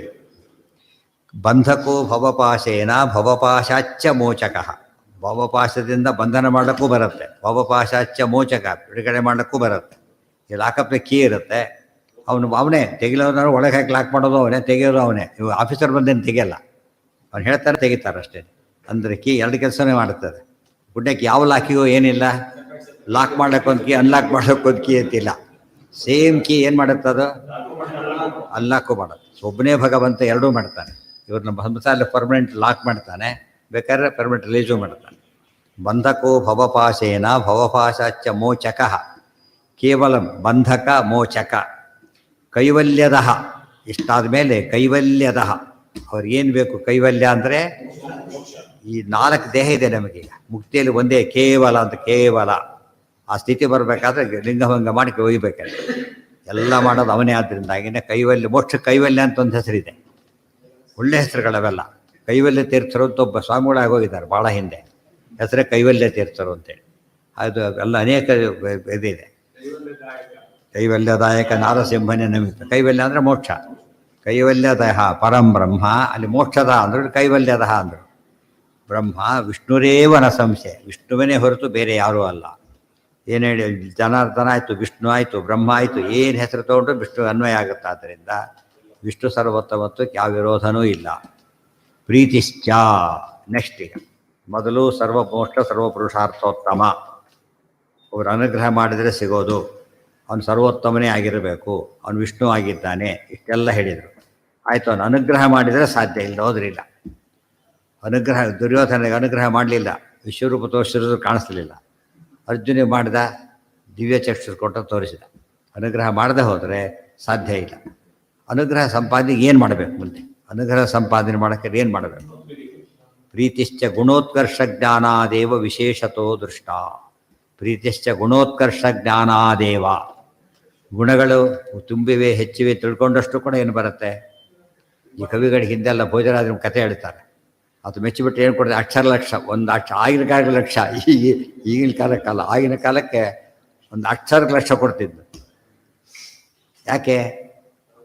ಗುಣ ಕಂಡುಬಿಟ್ಟು. ಕೆಲಸದ ಅವನ್ನ ಹೊಗಳಿದ್ರಂತೂ ಕಥೆ ಬೋದೋಯ್ತು. ರಾಜನ್ನೇ ಹೊಳ್ಬಿಟ್ರೆ ಏನು ಮಾಡ್ತಾರೆ, ಎಂಥ ಬಹಳ ದುಷ್ಟ ಕೂಡ ಭಾರಿ ಹೊಳ್ಬಿಟ್ಟು ಏನು ಮಾಡ್ತಾರೆ, ಸ್ವಲ್ಪ ಸಾಫ್ಟ್ ಆಗ್ತಾರೆ. ಇಲ್ಲದ್ದು ಹೇಳಿದರೂ ಸಾಕು, ಅವನಿರೋ ಕೂಡ ನಿನ್ನಂತ ಕರುಳಾಡೋ ಹೊಡಿಲಕ್ಕೆ ಬಂದ, ನಿನ್ನಂತ ಕರುಳಾಡೋ ಇಲ್ಲ ಅಂತ ಹೇಳೋದು ಅವನು. ಅವನು ಗುಡ್ ಅಂತ ಆ ಟೈಪ್. ದೇವ್ರು ಹಾಗಲ್ಲ, ನಿಜವಾಗ್ಲೂ ಏನಾಗಿದ್ದಾನೆ, ಕರುಣಾಡ ಆಗಿದ್ದಾನೆ. ಅದು ತೋರಿಸ್ತಾನೆ. ನಾನು ಏನು ಮಾಡಬೇಡಿ, ನಾನು ಗುಣೋತ್ಕರ್ಷ ತಿಳ್ಕೊಂಬಿಟ್ರೆ ಸಾಕು. ನಾರಾಯಣಂ ನಮಗಿಂತ ದೊಡ್ಡವನು ತಿಳ್ಕೊಂಡ್ರೆ ಶುರುವಾಯ್ತು ಅಲ್ಲಿಂದ. ಒಂದು ಪಾಯಿಂಟೇ ದೊಡ್ಡದಿದೆ ಆಗ್ತದೆ. ಆ ಕೊನೆಗೆ ಎಲ್ಲಿ ಬಂತು ಗುಣೋತ್ಕರ್ಷ. ಗುಣೋತ್ಕರ್ಷ ಅಂದರೆ ಪೂರ್ಣತ, ಉತ್ಕರ್ಷ ಪೂರ್ಣತ. ಗುಣಪೂರ್ಣತ್ವ ತಿಳ್ಕೊಂಡ್ರೆ ಭಾರಿ ಸಂತೋಷ ಪಡ್ತಾನೆ. ಗುಣಪೂರ್ಣತ್ವ ಹೇಗೆ ತಿಳ್ಕೊಬೇಕು? ಶಾಸ್ತ್ರವೇ ತಿಳ್ಕೊಬೇಕು. ಆದ್ದರಿಂದ ಶಾಸ್ತ್ರ ಲಿಂಕ್ ಇದೆ, ಶಾಸ್ತ್ರ ಯೋನಿತ್ವ ಹೋಗಲೇಬೇಕಲ್ಲಿ. ಬರೀ ದೊಡ್ಡವನು ಯಾಕೆ ದೊಡ್ಡವನು ಹೇಳು ಅಂತ ಕೇಳ್ತಾನೆ. ಒಬ್ರು ಯಾರೋ ಇರ್ತಾನೆ ಪಾಪ, ಅವನು ಆಟಗಾರ, ಅವನು ಕವಿ ಅಂತ ತಿಳ್ಕೊಂಬಿಟ್ಟ. ಎಂಥ ಕವಿಗಳು ನೀವು ಅಂತ ಕೇಳಿದ್ರೆ ಖುಷಿ ಏನೋ ಆಯಿತು, ಒಂದು ಕಾವ್ಯ ಕವನ ಹೇಳ್ರಿ ಅಂತ ಪದೀತ ಆಯಿತು. ಕವನ ಬರಲ್ಲ ಅವನಿಗೆ ಪಾಪ. ಅಂದರೆ ಸುಳ್ಳದು, ಭ್ರಾಂತಿ, ಅದು ಅವನಿಗೆ ಗುಣ ಇಲ್ಲ. ದೇವರಿಗೆ ಹಾಗಲ್ಲ, ಯಾವ ಗುಣ ಚಿಂತನೆ ಮಾಡಿದ್ರು ದೇವರಲ್ಲಿದೆ. ಆಯಿತಾ, ಸಿಂಪಲ್. ಯಾವ ಗುಣ ಚಿಂತನೆ ಮಾಡಿದರೂ ಕೂಡ ಅಪೂರ್ಣವಾಗಿ ದೇವರಲ್ಲಿದೆ, ಫಾರ್ ಎವರ್ ಇದೆ. ಮತ್ತು ಇನ್ನೊಬ್ಬರಿಗೆ ಕೊಡ್ತಾನೆ, ತಂದನ್ನೇ ಅಲ್ಲ, ಅನುಭವಕ್ತಿಗೊಳಿಸ್ತಾನೆ. ಇದೆಲ್ಲ ತಿಳ್ಕೊಂಡ್ರೆ ಭಕ್ತಿ ಬಂದೇ ಬರುತ್ತೆ. ಪ್ರೀತಿಶ್ಚ ಗುಣೋತ್ಕರ್ಷ ಜ್ಞಾನಾದೇವ, ಅಲ್ಲಿ ಪದ ಹಾಕುವ ಏವ. ಗುಣೋತ್ಕರ್ಷ ಜ್ಞಾನಾದಪಿ ಭವತಿ ಅಂತ ಹೇಳಲಿಲ್ಲ, ಜ್ಞಾನಾದೇವ ಭವತಿ. ಈ ಪೆನ್ನು ಪೇಪರ್ ಏನು ಬಿಟ್ಟು ಹೋದ್ರೂ ಪರೀಕ್ಷೆ ಪರವಾಗಿಲ್ಲ, ಕೊಡ್ತಾರೆ. ಓದ್ಕೊಂಡು ಹೋಗಿಲ್ಲ, ಏನು ಮಾಡೋಕ್ಕೆ ಬರೋದು, ಸಬ್ಸ್ಟಿಟ್ಯೂಟ್ ಮಾಡೋಕ್ಕೆ ಬರಲ್ಲ ಅದನ್ನು. ಗುಣೋತ್ಕರ್ಷ ಹಾಲ್ ಟಿಕೆಟ್ ಬಿಟ್ಟರು ಪರವಾಗಿಲ್ಲ, ಏನು ಹೋಗ್ತಾರೆ. ಅವ್ರು ಬುದ್ಧಿವಂತ ಒಳ್ಳೆಯವನಂತೆ. ಅವತ್ತು ಡೌಟ್ ಬಂತು ಅಂತ ತಿಳ್ಕೊಳ್ಳಿ, ಏನೂ ಗೊತ್ತಿಲ್ಲ, ಆಯಿತು ಪರೀಕ್ಷೆ ಕೊಡು ಅಂತ. ಯಾಕೆಂದ್ರೆ ಅವ್ನ ಕೆರಿಯರ್ ಹಾಳಾಗ್ತದೆ. ಅವನು ಹೇಳ್ತಾನೆ ನಾಳೆ ತೋರಿಸ್ತೀನಿ ಅಂತ, ಆಯಿತು ಪರವಾಗಿಲ್ಲ ಅಂತ. ಸಾಮಾನ್ಯವಾಗಿ ಅದನ್ನು ಹೇಳ್ತಾರೆ, ತೋರಿಸ್ಲೇಬೇಕು ಕಂಡು ಇಟ್ಕೊಂಡ್ಬಿಡ್ತಾರೆ. ತಂದವ್ರಿಗೆ ಬಿಡೋದ್ರಲ್ಲಿ ಕಳಿಸಲ್ಲ ಅಂತೇಳಿ, ಗೊತ್ತಾಯ್ತಾ. ಆದರೆ ಅವ್ನ ಕೆರಿಯರ್ ಹಾಳಾಗಬಾರ್ದು. ಇವತ್ತು ನಾನು ಬಿಡದೆ ಹೋದ್ರೆ ಬಿದ್ದಾಗ್ತಾನೆ. ಅಕಸ್ಮಾತ್ ಪಾಪ ಇದ್ದು ಬಿಟ್ಟು ತರದೆ ಹೋಗಿದ್ದರೆ ಎಷ್ಟು ತಪ್ಪಾಗತ್ತೆ. ರಿಸ್ಕ್ ಯಾವಾಗಲೂ ತೊಗೋಬೇಕು. ಯಾವ ಕಡೆ ತೊಗೋತಾರೆ ಯಾವಾಗಲೂ? ಯಾವುದ್ರಲ್ಲಿ ಹೆಚ್ಚು ತೊಂದರೆ ಇದೆ ಅದಾಗಬಾರದು ಅಂತ ಯೋಚನೆ ಮಾಡ್ತಾರೆ. ಕೆಲವು ಕೆಟ್ಟ ಬೆಸ್ಟ್ ಇರ್ತಾರೆ, ಬಿಡೋದಿಲ್ಲ ಅವರು, ಬಿಟ್ಬಿಟ್ಟು ಗೋಳಾದ್ರೂ ಪರವಾಗಿಲ್ಲ ಅದು ಕೆಲಸ ಮಾಡ್ತೀನಿ ಅಂತ. ಹಾಗೆಲ್ಲ ಮಾಡಬಾರ್ದು. ಏನು ಮಾಡ್ಬೇಕು ಅದಕ್ಕೆ? ಏನೋ ಒಂದು ಬರ್ತಾ ಪಿಕ್ ಪ್ಯಾಕೆಟ್ ಆಯಿತು ಪಾಪ, ಎಲ್ಲ ಎಲ್ಲ ಬಿದ್ದೋಯ್ತು, ನೋಡ್ಕೊಳ್ಳಿಲ್ಲ, ಆಗಿರ್ಬೋದು ಆ ಥರ. ಆಯಿತು ನಾಳೆ ತೋರಿಸಿ, ಇನ್ನೂ ಹಾಗೆ ಮಾಡಬೇಡ ಅಂತ ಹೇಳ್ತಾರೆ. ಅಲ್ಲಿಗೂ ಸಿಗದ ಲೆಟ್ರ್ ತರ್ತಾರೆ ಯಾರ್ದು, ಅವ್ರಿಗೆ ಅಷ್ಟು ಸಾಕು. ಇದು ಹಾಗಲ್ಲ, ಓದ್ಕೊಂಬಂದಿಲ್ಲ ಅಂದರೆ ನಾನೇ ಹೇಳ್ತೀನಿ ಪಾಪ ದೊಡ್ಡ ಅಂತ ಹೇಳ್ಬಾರ್ದು. ಅದು ಹೇಳಿದ ಮಾತಿಗೆ ಅರೆಸ್ಟ್ ಆಗ್ತಾರೆ. ನತಾದೃಶಿ ಅದು ಯಾತಕ್ಕೆ ಗೊತ್ತಾ? ಜ್ಞಾನ ಸಬ್ಸ್ಟಿಟ್ಯೂಟ್ ಮಾಡೋಕ್ಕೆ ಬರೋದಿಲ್ಲ, ವೆರಿ ಇಂಪಾರ್ಟೆಂಟ್. ಈಗ ಕುರುಡ್ರು ಅವರಿಗೆಲ್ಲ ಇರ್ತಾರೆ, ಅವ್ರಿಗೆ ಅಸಿಸ್ಟೆನ್ಸ್ ಕೊಡ್ತಾರೆ ಇನ್ನೊಬ್ರು ಬೆಳೆಸ್ಬೋದು ಅಂತೇಳಿ. ಅವ್ನು ಹೇಳಿದ್ ಬೇರೆಬೇಕಷ್ಟೇ, ಇವ್ರು ತನಗೆ ಬರೋದು ಬರಿಬಾರ್ದು. ಇವ್ರು ತನಗೆ ಬರೋದು ಬರೆದ್ಬಿಟ್ಟು ಎಲ್ಲ ಪಾಸ್ ಆಗಿಬಿಡ್ತಾರೆ. ಆಮೇಲೆ ಅವ್ನು ತಪ್ಪು ಹೇಳಿದ್ರೆ ತಪ್ಪೇ ಬರಿಬೇಕು, ಗೊತ್ತಾಯ್ತಾ? ನಿಮ್ಗೆ ಗೊತ್ತು ತಪ್ಪು ಅಂತ ಹೇಳಿ, ಬಟ್ ಅವನ ಪರ ಬರಿತಾ ಇದ್ದಾರೆ, ತಾನು ಬರಿತಾ ಇಲ್ಲ. ಅದೊಂದು ಪ್ರಾಮಾಣಿಕತೆ ಇರಬೇಕು. ಆ ದೃಷ್ಟಿಯಲ್ಲಿ ಜ್ಞಾನನ, ಅದಕ್ಕೆ ಜ್ಞಾನೇನೈವ ಪರಂಪದ ಅಂತ. ಯಾವುದೇ ಕೆಲಸಕ್ಕೂ ಕೂಡ ಲೋಕದಲ್ಲೂ ಕೂಡ ಯಾವ ಸಬ್ಸ್ಟಿಟ್ಯೂಟ್ ಮಾಡೋಕ್ಕೆ ಬರೋಲ್ಲ, ಸಬ್ಸ್ಟಿಟ್ಯೂಟ್ ಮಾಡೋಕ್ಕೆ ಬರೋದಿಲ್ಲ. ಅದು ಯಾವ ಸಬ್ಸ್ಟಿಟ್ಯೂಟ್ ಮಾಡೋಕ್ಕೆ ಬರೋದಿಲ್ಲ ಅದನ್ನು ಬಿಟ್ಬಿಟ್ಟಿದ್ದೇವೆ. ಯಾರು ಬೇಕಾದ್ರೂ ಮಾಡೋಕ್ಕೆ ಸಹ ಮಾಡ್ತೇವೆ. ಮನೇಲಿ ಫ್ಯೂಸ್ ಹೋಗಿದೆ ಅಂತ ತಿಳ್ಕೊಳ್ಳಿ, ನಮ್ಗೆ ಹಾಕ್ಲಿಕ್ಕೆ ಬರುತ್ತೆ. ಹಾಕೋ ಹೊತ್ತಿಗೆ ಎಷ್ಟೋ ಕೆಲಸ ಮಾಡ್ಬೋದು, ನಾವು ಪಾರಾಯಣ ಏನೋ ಮಾಡ್ಬೋದು. ಹಾಕ್ಲಿಕ್ಕೆ ಬೇರೆ ಇದ್ದಾನೆ, ಅವ್ನಿಗೆ ಮಾಡಿಸಿದ್ರೆ ಮುಗಿದೋಯ್ತು. ನಾವು ದುಡ್ಡು ಉಳಿಸಕ್ಕೆ ಹೋಗ್ತೀವಿ, ಟೈಮ್ ಕಳ್ಕೊತೀವಿ, ಅದು ಇಂಪಾರ್ಟೆಂಟ್ ಇರೋದು. ದುಡ್ಡೇನೇ ಉಳಿಸ್ಬಿಟ್ಟ, ಟೈಮ್ ಎಷ್ಟೋಯ್ತು, ಆಯಾಸ ಆಯ್ತು, ಇನ್ನೊಂದು ಗಂಟೆ ಹೋಯ್ತು, ಮತ್ತೆ ಇನ್ನೊಂದು ಗಂಟೆ ಹೋಯ್ತು ಮತ್ತೆ. ಅದಕ್ಕೆ ಯಾವುದನ್ನು ನಾವು ಕಾಂಪನ್ಸೇಟ್ ಸಬ್ಸ್ಟಿಟ್ಯೂಟ್, ಇದೊಂದು ಜಾಣತನ. ಅದು ಟೈಮ್ ಎಲ್ಲರಿಗೂ ಇರೋದು ಅಷ್ಟೇ, 24 ತಾಸೇ ಎಲ್ರಿಗೂ ಇರೋದು, ಜಾಸ್ತಿ ಏನಿಲ್ಲ. ಬಟ್ ರ್ಯಾಂಕ್ ಬರೋನಿಗೆ ಅಷ್ಟೇ, ಇವನಿಗೆ ಬರೋದು ಅಷ್ಟರೊಳಗೆ ಮ್ಯಾನೇಜ್ ಮಾಡಬೇಕು. ಎಷ್ಟೋ ಕೆಲಸ ಬೇರೆಯವ್ರು ಮಾಡ್ಬೋದಾದ ಕೆಲಸನ ನಾವೇ ಮಾಡ್ಲಿಕ್ಕೆ ಹೋಗಬಾರ್ದು. ಕೆಲವು ಜನ ಏನಂತಾರೆ ಗೊತ್ತಾ, ಇವ್ರು ಮಾಡ್ಲಿಕ್ಕೆ ಬರಲ್ಲ ಅಂತ ಅಂದ್ಕೊಂಡವ್ರು ನಮ್ಮ ಗಂಟೆನೂ ಇತ್ತು, ನಾವೇ ನಮಗಿರೋದು ಬೇಕೀಗ, ಅರ್ಥ ಆಯ್ತಾ? ಬಟ್ ನಾವೇ ಮಾಡಬೇಕೆ ಕೆಲಸ ನಾವು ಮಾಡಬೇಕು. ನಾವು ಹಾಗಲ್ಲ, ಯಾರೋ ಮಾಡೋ ಕೆಲಸ ನಾವು ಮಾಡಿಬಿಡ್ತೀವಿ. ಯಾರ್ದೋ ಬದೀವಿ ಹೋಗೋ ನೆಸಿಟಿನೇ ಇಲ್ಲ, 3 ದಿವಸ ಮುಂಚೆ ಕೂತ್ಬಿಟ್ಟಿರ್ತಾರೆ, ಅವ್ರಿಗಿತ್ತು ಮುಂಚೆನೆ. ಎಷ್ಟು ಅನ್ಯಾಯ ಅದು, ಎಷ್ಟು ಅನ್ಯಾಯ. ಅವತ್ತು ಹೋಗೋದು ನಡೀತದೆ. ಅದು ತೀರ ಬೇಕಾದವರ ಆ ಟೈಮ್ ಹೋದರೆ ಸಾಕು. ಜನ ಹಾಗಲ್ಲ, ನೆಪ ಮಾಡ್ಕೋತಾರೆ ಅಷ್ಟೇ, ಇತ್ತು ಅಂತ ತಪ್ಪಿಸ್ಲಿಕ್ಕೋಸ್ಕರ. ಓದೋದು ನಮ್ಮ ಕೆಲಸ, ಅವ್ರು ಬಂದು ಯಾರು ಓದೋದಿಲ್ಲ. ಓದೋ ಕೆಲಸ ನಾವು ಮಾಡಿಬಿಡ್ಬೇಕು. ಆ ಕೆಲಸ ಟೈಮಿಂಗ್ಸ್ ಚೇಂಜ್ ಮಾಡ್ಲಿಕ್ಕೆ ಬರುತ್ತೆ. ಅದೇ ಹೊತ್ತಿಗೆ ವರ ಇಲ್ಲ, ಆದ್ದರಿಂದ ಮದ್ದು ಆಮೇಲೆ ಆಯ್ತು ವರನೇ ಬರ್ತಾರೆ. ಎಷ್ಟೋ ಥರ ಹೇಳಿದ್ವಲ್ಲ, ವರ ಪರೀಕ್ಷೆ ಪದವಿ 9 ಗಂಟೆಗೆ, ಬೆಳಗ್ಗೆ 6 ಗಂಟೆ ಪಾಠಕ್ಕೆ ಬಂದು ಕೂತಿದ್ದಾರೆ. ಅವ್ರು ಪಾಠ ಬೇಗ ಮಾಡ್ತಾ ಇದ್ವಿ, ಕಾಲೇಜ್ ಇತ್ತಲ್ಲ, 6ರಿಂದ 7, 6ರಿಂದ 7 ಮುಗಿಸ್ಕೊಂಡು ಆಮೇಲೆ ಅಲ್ಲಿ ಹೋಗಿದ್ದಾರೆ. ಅಂಥವರು ಇದ್ದಾರೆ. ಅಂಥ ಹೊತ್ತಲ್ಲಿ ಇವನಲ್ಲಿ ಅವನಲ್ಲಿ.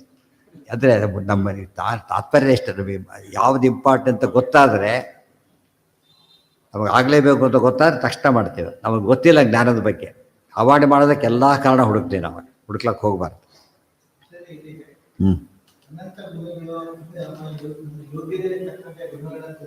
ಹೌದು.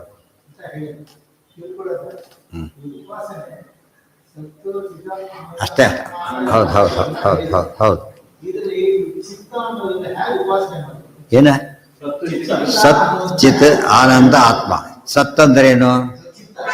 ಚಿತ್ ಅಂದ್ರೆ ಜ್ಞಾನ, ಚಿತ್ತ ಅಲ್ಲ, ಚಿತ್. ಸತ್ ಚಿತ್ ಆನಂದ. ಸತ್ ಚಿತ್ ಅಂದ್ರೆ ಜ್ಞಾನಪೂರ್ಣ, ಸರ್ವಜ್ಞತ್ವ ಚಿಂತನೆ ಚಿತ್ ಬರ್ತದೆ. ಅನಂತ ಗುಣ ಇದೆ ಅಂತ ತಿಳ್ಕೊಳ್ಳೋದು. ಅನಂತ ಗುಣ ಯಾವುದು ಅಂತ ಗೊತ್ತಿಲ್ಲ ನಮಗೆ. ಅನಂತ ಗುಣ ಇದೆ, ಆ ರೀತಿ ತಿಳ್ಕೊಳ್ಳೋದು ನಾವು ಸಾಧಾರಣ ಅಷ್ಟೇ. ಬಟ್ ಇದನ್ನು ಫುಲ್ ತಿಳ್ಕೊಬೇಕು. ಸರ್ವಜ್ಞತ್ವ ಅನ್ನೋದು ಮಾತ್ರ. ಎಷ್ಟು ಸರ್ವಜ್ಞತ್ವ ಹೇಳ್ದ, ನನಗೆ ಹಿಂದಿದ್ದು ಮುಂದೆ ಎಲ್ಲ ಗೊತ್ತೇ, ಆ ಥರ ಕ್ಲಿಯರ್ ಗೊತ್ತು, ಕ್ಲಾರಿಟಿ ಇರಬೇಕು. ನಮಗೇನಿಲ್ಲ ಜ್ಞಾನ, ಉಳಿದವ್ರು ಯಾರಿಗೂ ಇಲ್ಲ ಅಂಥ ಜ್ಞಾನ ದೇವರಿಗಿದೆ. ಬಟ್ ಯಾವ್ದು ಹೇಳಿದ್ರು ದೇವರಿಗಿರೋ ಟೋಟಲಿ ಡಿಫರೆಂಟ್, ಅದು ಯುನಿಕ್. ನಮ್ಮಂಥ ಜ್ಞಾನ ದೇವರಿಗಿದೆ ಅಂತ ಹೇಳಕ್ಕೆ ಹೋಗಬಾರ್ದು. ದೇವರಿಗೆ ಜ್ಞಾನ ಇದೆ ಅಂತ ಹೇಳಿದ್ರೆ ನಾವು ಊಹೆ ಮಾಡಲಿಕ್ಕೆ ಸಾಧ್ಯ ಇಲ್ಲ, ಅಂಥ ಜ್ಞಾನ ದೇವರಿಗಿದೆ. ಬಂಗಾರ ಅಂತ ಯಾವ ಲೋಹಕ್ಕೂ ಕಂಪೇರ್ ಮಾಡ್ಲಿಕ್ಕೆ ಬರಲ್ಲ. ಅದನ್ನು ಲೋಹ ಅಂತ ಕರಿತೀವಿ ಅಷ್ಟೇ ಹೊರತು ಉಳಿದ ಯಾವ ಲೋಹಗಳಿಗೂ ಆ ಗುಣ ಇಲ್ಲ.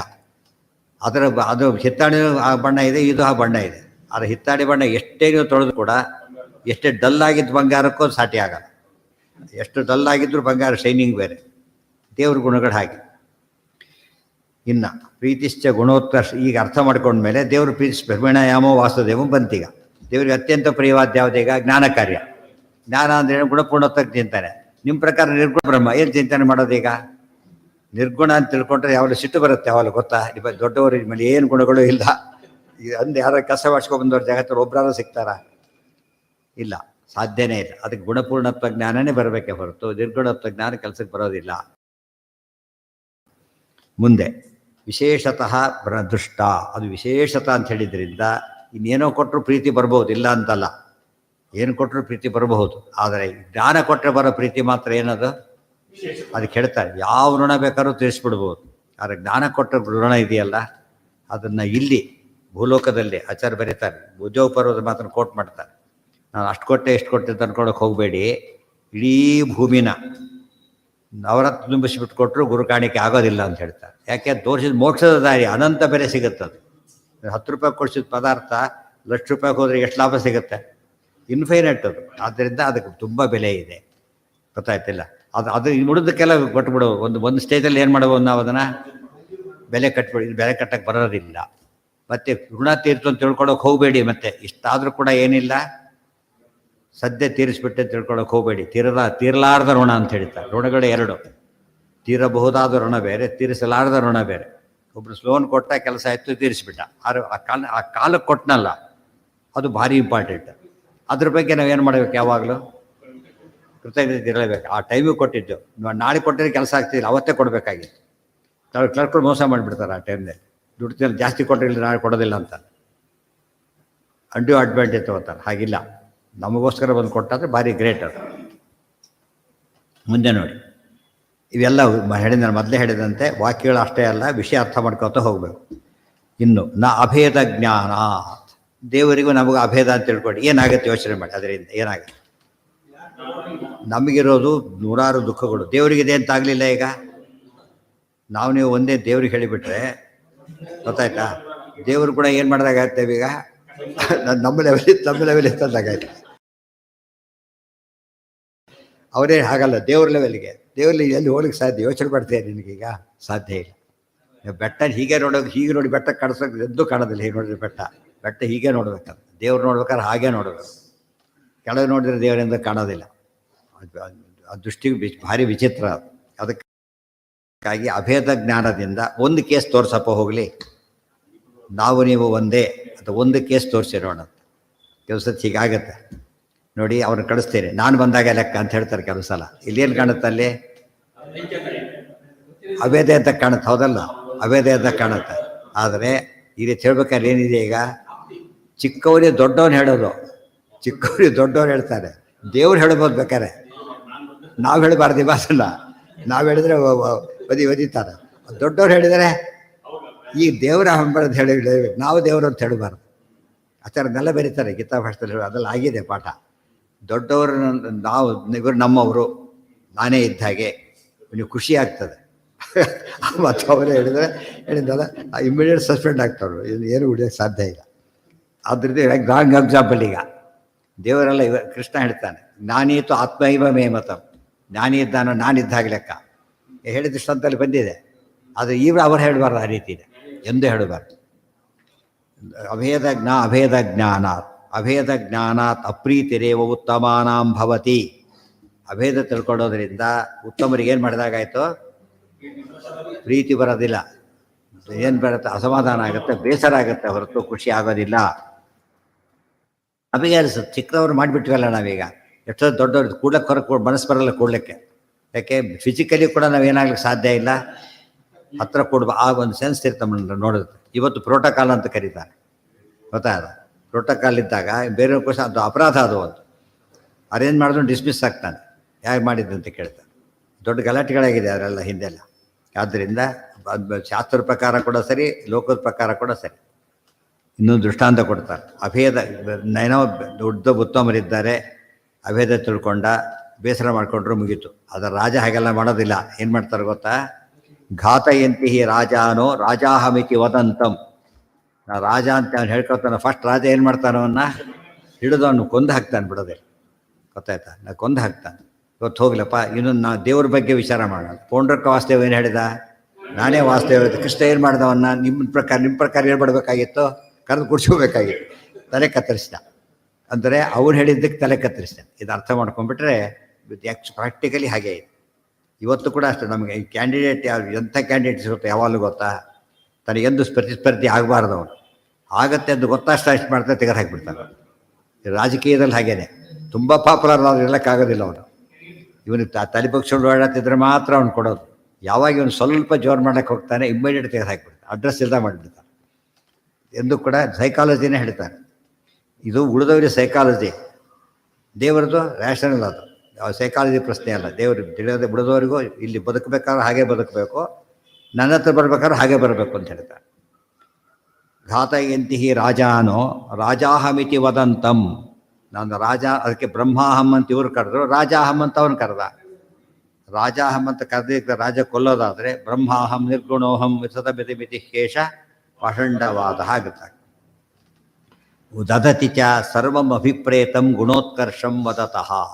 ಯಾರು ದೊಡ್ಡವರು ಅಂತ ಕರೀತಾರೆ ಅವ್ರು ಏನು ಮಾಡ್ತಾರೆ? ಸರ್ವಂ ಅಭಿಪ್ರೇತಂ, ಅವ್ನು ಏನು ಇಷ್ಟಪಡ್ತಾನೆ ಅದನ್ನೆಲ್ಲ ಕೊಡ್ತಾರೆ. ತುಂಬ ಭಾರಿ ರಿಕ್ವೆಸ್ಟ್ ಮಾಡೋದಕ್ಕೆ ಏನು ಮಾಡ್ತಾರೆ, ಮೊದಲು ಆಗಲ್ಲ ಅಂತ ಹೇಳಿರ್ತಾರೆ, ತುಂಬ ರಿಕ್ವೆಸ್ಟ್ ಪಟ್ಟಾಗ ಆಯಿತು ನೋಡೋಣ ಅಂತ ಒಂದು ಮಾತಿ ಬರ್ತಾರೆ, ಟ್ರೈ ಮಾಡ್ತಾರೆ, ಆಗದೆ ಹೋದರೆ ಸಾರಿ ಅಂತಾರೆ. ಕೊನೆಗೆ ತೀರ ಪ್ರಯತ್ನ ಏನಾದರೂ ಮಾಡಿ ಕೊಡಿಸ್ಬೇಕು ಅಂತ ಹೇಳ್ಬಿಟ್ಟು ಇದು ಅರ್ಥ ಮಾಡ್ಬೇಕು. ಕಂಡಕ್ಟರ್ ಏನಿಲ್ಲ ತನ್ನ ಜಾಗದಲ್ಲಿ ಕೊಡಿಸ್ತಾನೆ ಕೆಲವು ಸಲ, ತಾನು ನಿಂತ್ಕೊಂಡು. ಎಷ್ಟೋ ಪಾಪ ಇಡೀ ರಾತ್ರಿಯಲ್ಲಿ ನಿಂತಿರ್ತಾರೆ ಪಾಪ. ಇವ್ರದ್ದು ಒಳ್ಳೆಯವ್ರು ಏನೋ ಕೆಲಸಕ್ಕೆ ಹೋಗ್ತಾರೆ, ಏನೋ ಕಾರಣಕ್ಕೆ ಕೊಟ್ಬಿಟ್ರೆ ಒಬ್ಲೈಸ್ ಮಾಡ್ತಾರೆ. ಬಟ್ ಡಿಮ್ಯಾಂಡ್ ಮಾಡಿದ್ರೆ ಮಾಡಲ್ಲ ಅವರು. ನೀನು ನಿಂತ್ಕೊಂಡು ಅಲ್ಲಿ ಕೊಡಿಸುತ್ತೆ ಕೊಡಿಸೋದಿಲ್ಲ, ನೀನು ಕೊಡು ಅಂತ ಹೇಳಿದ್ರೆ ಕೊಡೋದಿಲ್ಲ ಅಂತಾರೆ. ನಾವು ಅನ್ನಬಾರದು, ಗೊತ್ತಾಯ್ತು, ಅವನು ಅನ್ಬೇಕಾದ್ರೆ. ಇಲ್ಲಿ ನೋಡಬೇಕು ಯಾರ ಸೈಡಿಂದ ಬರುತ್ತೆ ಎಂಬುದು ಯೋಚನೆ ಮಾಡಬೇಕು. ನತಾದೃಶಿ ಪ್ರೀತಿರಿಡ್ಯಸ್ಯ ವಿಷ್ಣೋ ಗುಣೋತ್ಕರ್ಷ ಜ್ಞಾತರಿ ಯಾದೃಶಿ ಸ್ಯಾತ್ ತತ್ಪ್ರೇರಣಾನ್ ಮೋಕ್ಷಮಾಪ್ನೋತಿ ಸರ್ವಃ ತಥೋ ವೇದಾಸ್ತತ್ಪರ ಸರ್ವ ಏವ ಇತಿ ಸೌಪರ್ಣ ಶ್ರುತಿ. ಬರೀ ಶ್ರುತಿಗಳನ್ನು ಕೋಟ್ ಮಾಡ್ತಾರೆ. ನತಾದೃಶಿ ಪ್ರೀತಿ ಈಡ್ಯಸ್ಯ ವಿಷ್ಣೋ. ಇನ್ನು ಬೇರೆ ಏನೇ ಕೊಟ್ಟರು ಪ್ರೀತಿ ಬರುತ್ತೆ ದೇವರಿಗೆ. ಎಷ್ಟೇ ಭಾರಿ ಪೂಜೆ ಮಾಡ್ತಾರೆ, ದೇವಸ್ಥಾನನೇ ಕಟ್ಟಿಸ್ತಾರೆ, ಅಲಂಕಾರಗಳು ಮಾಡ್ತಾರೆ, ಪ್ರೀತಿ ಬರುತ್ತಿಲ್ಲ ಅಂತಲ್ಲ. ಆದರೆ ಜ್ಞಾನದಿಂದ ಬರೋ ಪ್ರೀತಿ ಬರೋದಿಲ್ಲ. ಇವರೊಬ್ರು ಏನೇನೂ ಮಾಡಿಲ್ಲ ಅವರು. ಈ ಒಂದು ದೇವಸ್ಥಾನ ಹೆಸರು ಮನೆ ಬಿಟ್ಟೇ ಹೋಗಿಲ್ಲ, ಬರೀ ದೇವ್ರ ಬಗ್ಗೆ ಉತ್ಕರ್ಷ. ಅದಕ್ಕೆ ಭಾರಿ ದೇವರಿಗೆ ಅವನಿಗೆ ಹುಡ್ಕೊಂಬಂದು ಉದ್ಧಾರ ಮಾಡ್ತಾನೆ ಹೊರತು ಈ ರೀತಿ ಮಾಡೇ ಬರೋದಿಲ್ಲ. ನಾವು ಇದನ್ನು ಮರ್ತು ಬಿಡ್ತೇವೆ. ದೇವರಿಗೆ ಒಂದು ಮೆಲ್ಲಕ್ಕೆ ಏನೋ ಪಂಚಾಮೃತ ಮಾಡಿಸ್ಬಿಟ್ಟು ಎಸ್ಕೇಪ್ ಆಗೋಣ ಅಂತ ಹೇಳಿದ್ರೆ ಸಾಧ್ಯ ಇಲ್ಲ. ಅದು ನಮ್ಮ ಸೈಕಾಲಜಿ ಹೊರತು ದೇವರಿಗೆ ಮೆಚ್ಚೋದಿಲ್ಲ. ಇದು ಸರಿಯಾಗಿ ಅರ್ಥ ಮಾಡಿಕೊಂಡ್ರೆ ಜ್ಞಾನದ ಮೇಲೆ ಬರೋ ಪ್ರೀತಿ ಎಂದು ಕೂಡ ಯಾವ್ದ್ರ ಮೇಲೆ ಬರೋದಿಲ್ಲ, ಬೇರೆ ಯಾವ ಕೊಟ್ಟರೂ ಬರೋದಿಲ್ಲ. ಗುಣಪೂರ್ಣತೆ, ಉತ್ಕರ್ಷ ಆದ್ರೇನು? ಹೌದು, ದೇವರ ಕಾನ್ಸೆಪ್ಟೇ ಹಾಗೆ. ಹಾಲು ಅಂತಷ್ಟೇ ಏನು ನೆನಪಿ ಬರುತ್ತೆ ನಮಗೆ, ಬಿಡಿ ಅಂತ ನಾವು ಮತ್ತೆ ಕಷ್ಟಪಟ್ಟು ಬೆಳಿ ಅಂತ ತಿಳ್ಕೊಬೇಕಾಗಿದೆ. ಹಾಲು ಅಂದರೆ ಕಷ್ಟಪಟ್ಟು ನಮಗೆ ಬಿಡಿ ಅಂತ ತಿಳ್ಕೊಬೇಕಾಗಿದೆ. ಹಾಲಿನ ಕಾನ್ಸೆಪ್ಟೇ ಬೆಳಗಿರೋದು. ದೇವ್ರ ಕಾನ್ಸೆಪ್ಟೇ ಏನದು? ಗುಣಪೂರ್ಣ, ದೋಷ ದೂರ. ಮತ್ತೆ ಹೇಳಬೇಕಾಗಿದೆ. ಹಾಲು ಬಿಳಿ ಇರುತ್ತೆ, ಸ್ವಲ್ಪ ಕಪ್ಪಿರುತ್ತಾ? ಇಲ್ಲ. ಒಮ್ಮೊಮ್ಮೆ ಕಪ್ಪಿರುತ್ತಾ? ಇಲ್ಲ. ಗೊತ್ತಾಯ್ತಾ? ಎಷ್ಟು ಹೇಳಿದ್ರು ಕಪ್ಪಿಲ್ಲ, ಇರೋದೇ ಹಾಗೆ. ಆ ಥರ ದೋಷ ಇಲ್ಲ. ದೇವ್ರ ಕಡೆ ಎರಡು ಇಟ್ಟಿದ್ದಾರೆ ನಮಗೆ. ಎರಡು ನಿಯಮಗಳಿದೆ. ದೀಪದ ಕೆಳಗೆ ಕತ್ಲೆ ಒಂದು ಮಾತಿದೆ, ಗೊತ್ತಾಯ್ತಾ? ಎಲ್ಲರೂ ಕೇಳಿರ್ತಾರೆ ದೀಪದ ಕೆಳಗೆ ಕತ್ಲೆ. ಆದ್ದರಿಂದ ಮನುಷ್ಯ ಅನ್ನೋದು ತಪ್ಪು ಮಾಡ್ತಾನೆ. ಇನ್ನೊಂದು ಮಾತಿದೆ, ಮನುಷ್ಯ ಟು ಎರ್ ಈಸ್ ಹ್ಯೂಮನ್, ಅದು ಬೇರೆ. ಟು ಎರ್ ಈಸ್ ಹ್ಯೂಮನ್, ಇವೆಲ್ಲ ಇದೆ. ಆ ಲಾಜಿಕ್ ದೇವ್ರ ಹತ್ರ ಬರೋದಿಲ್ಲ. ಯಾಕೆ ಬರೋದಿಲ್ಲ? ಹಾಗಿದ್ದರೆ ದೇವ್ರು ಏನು ಮಾಡ್ದ? ಹಾಲಿನ ತೋರಿಸಿ ಸ್ವಲ್ಪ ಕಪ್ಪಿರಬಾರ್ದ? ಚೂರು ಅಂದರೆ ಚೂರು ಇಲ್ಲೇ ಇಲ್ಲ. ಕಪ್ಪು ಶೇಡ್ ಕೂಡ ಬರೋದಿಲ್ಲ. ಇದು ಆಶ್ಚರ್ಯ. ಅಂದರೆ ತಾನು ಹೇಗಿರ್ತೀರಿತೋ ಎಕ್ಸಾಂಪಲ್ ಕೊಟ್ಟ. ಉಳಿದವ್ರು ಹೇಗಿರ್ತಾರೆ, ಕತ್ಲೆ, ದೀಪದ ಕೆಳಗೆ ಕತ್ಲೆ, ಅಲ್ಲೇ ತೋರಿಸ್ತಾ ಬರುತ್ತೆ. ಅದೇ